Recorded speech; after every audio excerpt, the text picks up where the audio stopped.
क्या एक औरत खुद का बच्चा पाने के चक्कर में किसी और बच्चों की जान ले सकती है? हाय, मेरा नाम है रिया और आज की जो कहानी है, ये कहानी कानपुर सिटी की है जो कि यूपी में है। कानपुर सिटी से रोशनी शर्मा करके एक लड़की है जो कि मेरी एक सब्सक्राइबर है और उसने मुझे कहानी इंस्टाग्राम पर मैसेज की है। ये कहानी उसके फैमिली में हुई है एंड वो कहना चाहती है कि आप भी ये कहानी थ्रू लोगों को अवेयर करना। तो विशाखा नाम की एक लड़की थी जो कानपुर में रहती थी। विशाखा बचपन से ही अपने पापा से तंत्र विद्या सीख रही थी। उसके पापा एक जाने माने तंत्र करने वाले इंसान थे उस शहर में। और जैसे विशाखा बड़ी होती गई, विशाखा भी माहिर हो चुकी थी तंत्र विद्या में। विशाखा के पास बहुत सारे लोग आते थे तंत्र विद्या करने के लिए और ये तंत्र विद्या जो था वो किसी के भले के लिए नहीं बल्कि बुरे के लिए था। तो विशाखा दूसरों का बुरा होने के लिए तंत्र विद्या करती थी। विशाखा करीब 19-20 साल की हुई और विशाखा की शादी हो गई रंजीत नाम के एक लड़के के साथ। 5 साल हो गए, 6 साल हो गए, 7 साल बीत गए, बट विशाखा को अभी भी बच्चा नहीं हो रहा था। 9-10 साल के बाद विशाखा अब तड़प रही थी बच्चे के लिए। विशाखा ने बहुत सारे ट्रीटमेंट्स लिए, फिर भी विशाखा को बच्चा नहीं हो रहा था। यहां मैं एक बात कहना चाहती हूं, आप माने या ना माने, बट ये जो तंत्र विद्या में लोग रहते हैं इनका कभी अच्छा नहीं होता। एंड जो लोग ऐसे लोगों के पास जाते दूसरों का बुरा करने के लिए, इनका भी कभी अच्छा नहीं होता। आगे क्या हुआ? इस दौरान जब विशाखा को बच्चा नहीं हो रहा था, उनके जो गांव में आसपास जो भी महिलाएं प्रेग्नेंट होती थी, प्रेग्नेंट होने के 7th-8th मंथ में ही इनका बच्चा मर जाता था, कोख में ही। तो किसी को कुछ भी समझ नहीं आ रहा था। जो भी औरत जो भी फीमेल प्रेग्नेंट होती थी वहां पे उस दौरान 7th-8th मंथ प्रेगनेंसी में बच्चा मर जाता था। किसी को कुछ समझ नहीं आ रहा था ये क्यों हो रहा है। बट यहां पे खुद का बच्चा पाने के लिए विशाखा तंत्र विद्या से उनके जो बच्चे थे कोख में, वुंब में पल रहे थे, विशाखा उनको मार रही थी। करीब 10-15 इंसिडेंट्स के बाद, मतलब 10-15 महिलाएं थी, उनका जब ये बच्चा उनके कोख में ही मर गया, उसके बाद जाके विशाखा को एक लड़का हुआ। बट यहां पे भी जैसे विशाखा को लड़का हुआ, विशाखा के जो हस्बैंड थे रंजीत, उनकी डेथ हो गई। विशाखा ने अपने लड़के का नाम रखा कुणाल। अब विशाखा के लिए कुणाल ही पूरी दुनिया था। विशाखा और कुणाल, उस घर में सिर्फ 2 ही लोग रहते थे। विशाखा कुणाल को लेके बहुत ही ज्यादा प्रोटेक्टिव थी, बहुत ज्यादा। उसको चोट भी नहीं लगनी चाहिए, ऐसा था। हर माँ अपने बच्चों को लेके बहुत प्रोटेक्टिव होती है, बट विशाखा बहुत ही ज्यादा थी, क्योंकि विशाखा को पता था ये जो बच्चा हुआ है वो तंत्र विद्या से ही हुआ है। और उस घर में एक रूम था जहां पे विशाखा तंत्र विद्या करती थी रात को। ये कुणाल को पता नहीं था। धीरे धीरे कुणाल बढ़ता गया, बड़ा जैसे वो होता गया। अब ये 21-22 साल का था। जब ये 21-22 साल का था तब ये फर्दर स्टडीज कर रहा था कानपुर में ही। एक दिन क्या हुआ, जैसे कुणाल घर आया तो कुणाल की मां विशाखा, उसे एहसास हुआ कि उसके घर के बाहर कुछ दूत खड़े हैं। और ये दूत जो थे वो मरण दूत थे, मतलब मृत्यु के दूत रहते हैं ना, कि एक इंसान की मौत होने वाली है, मृत्यु होने वाला है, और वो दूत 2-3 दिन से ही पहले 2-3 दिन पहले ही उस घर के पास आके खड़े रहते हैं।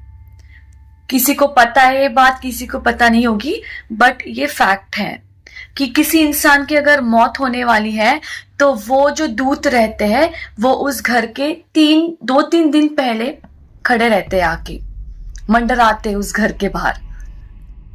सिंस कुणाल की माँ जादू इसमें थी, जादू की चीजों में थी, तंत्र विद्या में थी, उसको एहसास हुआ। हालांकि सबको यह एहसास नहीं होता, बट इसे एहसास हुआ क्योंकि ये खुद उस विद्या में थी। अब ये जब कुणाल की मम्मी ने देखा तो वो खुद हैरान हो गई। उसको लगा कुछ तो गड़बड़ है, ये दूत आ गए हैं, ये शायद मेरे बेटे को लेने के लिए आए हैं। यहां पे कुणाल की मां ने कुणाल को रूम में बंद किया क्योंकि वो कुणाल को लेके बहुत ही ज्यादा प्रोटेक्टिव थी। वो नहीं चाहती थी कुणाल को कुछ भी हो जाए। इसने कुणाल को कॉलेज भेजना भी बंद किया। उस दिन पूरा दिन कुणाल को बंद किया था रूम में और कहा गया कि तुम रूम के बाहर नहीं आओगे। हालांकि कुणाल को कुछ पता नहीं था हुआ क्या है। रात का टाइम हुआ, अब कुणाल को जाना था वॉशरूम। कुणाल ने दरवाजा ठकठकाया, कहा मम्मी मुझे एटलीस्ट नहाने दो और वॉशरूम होके आने दो। कुणाल का खाना पीना भी उसकी माँ रूम में ही दे रही थी। तो मम्मी ने कहा ठीक है। कुणाल की मम्मी कुणाल को लेके गई, वहां पे खड़ी रही बाहर दरवाजे के, फिर वापस कुणाल को लेके वो अंदर आई। उस रात को कुणाल की माँ उसका जो रूम था तंत्र विद्या का, वहां पे जाके वो बहुत सारे तंत्र विद्याएं कर रही थी जिससे कुणाल की जान बच जाए और वो जो दूत आए थे वो चले जाए। दूसरा दिन सुबह कुणाल मतलब सो रहा था। कुणाल की मम्मी ने आके देखा रूम में ये सो रहा है तो वापस चली गई। सुबह के 10 बजे, 11 बजे, दोपहर के 12 बजे, दोपहर के 1 बजे, करीब 3-3:30 हो गए थे दोपहर के। कुणाल का कुछ आवाज ही नहीं था रूम में से। ना ये खाने के लिए कुछ बोल रहा था, ना पीने के लिए कुछ मांग रहा था, कुछ नहीं। तो कुणाल की माँ जो थी उसने जाके कुणाल के डोर पे नॉक किया, टक टक, बट कोई आवाज नहीं आ रहा था अंदर से। कुणाल की मां डर गई, विशाखा डर गई। तो उसने खुद दरवाजा खोल के जब देखा तो कुणाल अपने बेड पे लेटा हुआ था। और जब उसने कुणाल की मां ने जाके देखा बेड के पास तो पता चला कुणाल की डेथ हो गई थी। जब पोस्टमार्टम किया गया तो पता चला कि ये हार्ट अटैक से हुई है। कुणाल की मौत हार्ट अटैक से हुई है। एंड ये जो कुणाल की मां थी वो दूतों के सामने रोने लगी, गिर पड़ी कि कुछ भी करो, कुछ भी करो, मुझे लेके जाओ, बट मेरे बेटे को वापस दो, मेरे बेटे को प्लीज वापस दो, मैं उसके बिना नहीं रह सकती। उसने तो जिंदगी देखी भी नहीं थी। एक काम करो, उसको वापस बुलाओ, मुझे लेके जाओ। मतलब वो इतनी पागल हो चुकी थी कि उसको खुद पे काबू नहीं हो रहा था। तो ये सब देख के उस दूतों ने कहा ठीक है, हम कुणाल को तो वापस नहीं ला सकते, बट हम एक आपको देख के एक और जो तरीका है वो बता रहे हैं। यहां पे पास में एक शमशान घाट है। रात को आप उस शमशान घाट के पास जाना, आपको आपका बेटा दिख जाएगा। आप आपके बेटे को कन्विंस कर सकते हैं। अगर वो आपके साथ वापस आना चाहता है तो वो बेटा आपका हुआ, बट अगर वो नहीं आना चाहता तो फिर हम उसमें कुछ नहीं कर सकते। विशाखा जो थी उसने कहा ठीक है, मैं इस चीज को लेकर रेडी हूं। वो रात का इंतजार कर रही थी। जैसे रात हुई विशाखा उस शमशान घाट के पास चली गई। विशाखा अपने बेटे को बुला रही थी, कुणाल कुणाल। 3-4 आवाजें दी, फिर भी विशाखा को कुछ आवाज रिप्लाई बैक नहीं आया। उसने सोचा कि ये जो दूत थे उन्होंने मुझसे झूठ बोला, मेरा बेटा तो यहाँ है ही नहीं। और विशाखा वापस शमशान घाट के बाहर आने के लिए निकली। जैसे वो शमशान घाट के बाहर आ रही थी, उसको आवाज आई मां। जैसे विशाखा को आवाज आई मां, उसने मुड़ के देखा तो शमशान घाट के जस्ट बाहर एक बड़ा सा पेड़ था। वहां पे एक लड़का बैठा हुआ दिखाई दिया, और वो बेटा, वो लड़का कोई नहीं था बल्कि कुणाल था। कुणाल ने कहा, मां, मैं अब दूसरे दुनिया में आ चुका हूं, आप दूसरे दुनिया में हो, हम दोनों नहीं मिल सकते, ये नहीं हो सकता। वो रोने लगी कि बेटा प्लीज मेरे साथ चलो, मुझे तुम्हारी जरूरत है। बेटे ने कहा, नहीं, जब मुझे प्यार की जरूरत थी आपने मुझे उतना प्यार नहीं दिया जितना मुझे देना चाहिए था। आपने आपकी तरफ से दिया, बट मेरे लिए वो प्यार काफी नहीं था।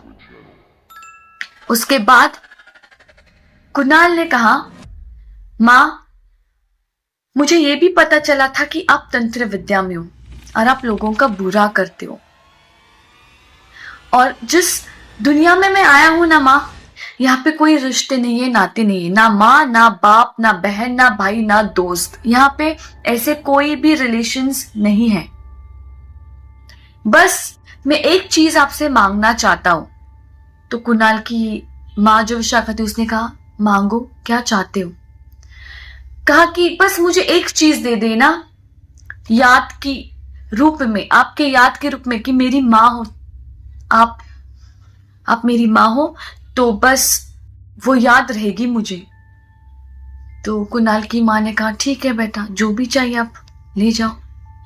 तो कुणाल ने क्या किया, उस पेड़ से नीचे वो कूदा, जिस पेड़ पे वो बैठा था। कूदने के बाद उसने सीधा क्या किया, वो विशाखा के पास भी नहीं आया, वो पेड़ के पास ही खड़ा था। विशाखा दूर खड़ी थी, पेड़ के पास खड़े होके कुणाल ने अपना हाथ, बहुत लंबा हुआ उसका हाथ ऐसे, और वो हाथ उसने उसके मां के पैरों के पास जो मांस रहता है वो निकालने के लिए लिया। वो पूरा मांस कुणाल ने अपने हाथों से निकाल लिया और कहा, ये याद है आपकी मेरे पास, और वो चला गया। विशाखा कुछ नहीं कर पाई, वो वापस घर आई। वो जो घाव है विशाखा के पैर पे वो अभी भी है, वो अभी बहुत बुढ़ी हो गई है, उसकी उम्र करीब करीब अब 80-85 इयर्स है। उसने बहुत सारे डॉक्टरों को दिखाया, वो जख्म बहुत सारे डॉक्टरों को दिखा के इलाज करने की कोशिश की, बट वो जो जख्म विशाखा के पैर पे है वो जैसे की तैसे ही है, वो अभी तक ठीक नहीं हुए। क्या लगता है आपको दोस्तों कि जादू टोना में जो रहते हैं, इस तंत्र विद्या में जो रहते हैं, उनका कभी अच्छा हो सकता है? और ये ऐसे लोगों के पास जो लोग जाते हैं दूसरों का बुरा करने के लिए, क्या उनका भी कभी अच्छा हो सकता है? आपको जो लगता है ना, मुझे कमेंट करके बताइए। और हाँ, आपकी अगर कोई स्टोरीज है, रियल इंसिडेंट्स जो आपने एक्सपीरियंस लिया, आपके फैमिली में कुछ हुआ है, तो प्लीज मुझे जरूर बताइएगा।